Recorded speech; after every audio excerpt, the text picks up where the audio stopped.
They called him a prophet, a warrior, a man who saw the future, and died for it.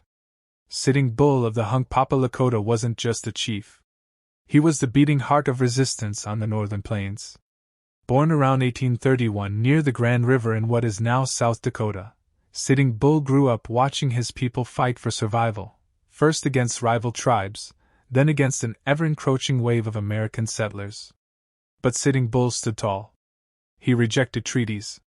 He would not be moved to a reservation. And when the U.S. government tried to force the Lakota to give up their sacred Black Hills, he made a stand.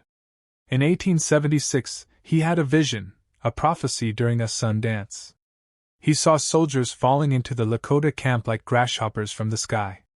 Weeks later, his vision came true. At the Battle of Little Bighorn, Sitting Bull united thousands of Lakota, Cheyenne, and Arapaho warriors, led in part by Crazy Horse. Together, they annihilated Custer's 7th Cavalry. It was the greatest native victory in American history, and the beginning of the end. The U.S. responded with overwhelming force. Sitting Bull eventually fled to Canada, but hunger and hardship brought him back. In 1881, he surrendered, not defeated, but exhausted. He was placed on a reservation at Standing Rock, where he remained a spiritual beacon. Still feared by authorities.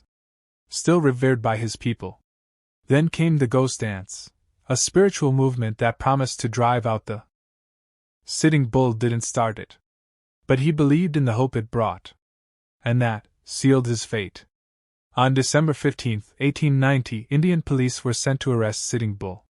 A scuffle broke out. Shots rang through the cold dawn. Sitting Bull was shot and killed outside his cabin. By his own people, under U.S. orders. He was 59 years old.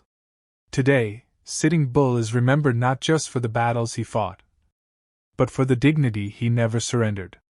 He was a man who stood against the tide of history, and left behind a legacy the wind still whispers across the plains. Sitting Bull. Warrior. Visionary. Legend.